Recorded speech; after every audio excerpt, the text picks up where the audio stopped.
माझे राष्ट्र माझा महाराष्ट्र। आदिनाथ कारखान्याच्या मॉलिशियस विक्रीत 32 लाखाचा भ्रष्टाचार। शिवसेना जिल्हाप्रमुख महेश चिवटे यांचा आरोप। आमदार रणजितसिंह मोहिते पाटील यांनी खुलासा द्यावा। आदिनाथ कारखाना कर्जाच्या ओझ्याखाली डुबलेला असताना कारखान्याकडे असलेली जवळपास 1000 मेट्रिक टन मळी 8500 रुपये प्रति टन दराने विकली आहे। सध्या या मळीचा बाजारात भाव 13,000 रुपये मेट्रिक टन आहे।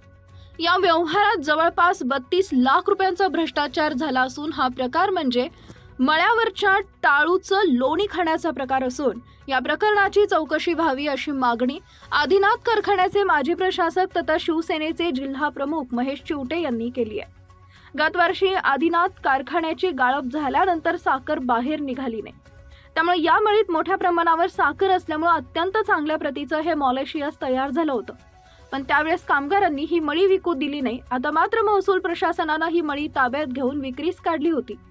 व्यवहार मात्र कार्यकारी संचालक बागनवर यांच्या उपस्थितीत झाला। मळीचा टँकर वजन करताना सुद्धा फेरफार झाली असून याची चौकशीही होणं गरजेचं आहे।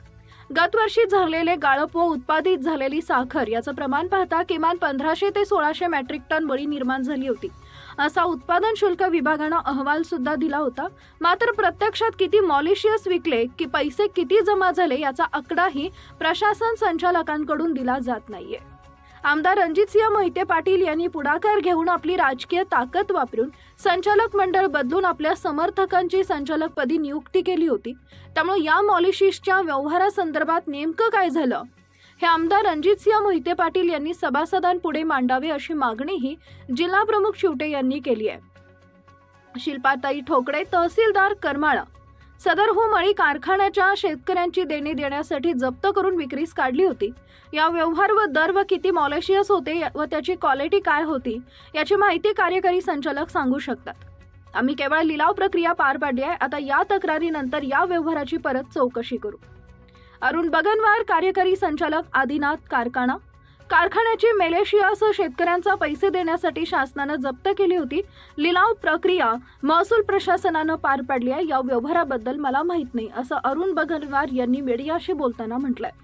2 दिवसात आदिनाथ सहकारी साखर कारखान्याची निवडणूक जाहीर होत असून या निवडणुकीपूर्वीच आदिनाथमध्ये शेवटचा हात साफ कोणी केला अशी करमाळा तालुक्यात चर्चा सुरू आहे।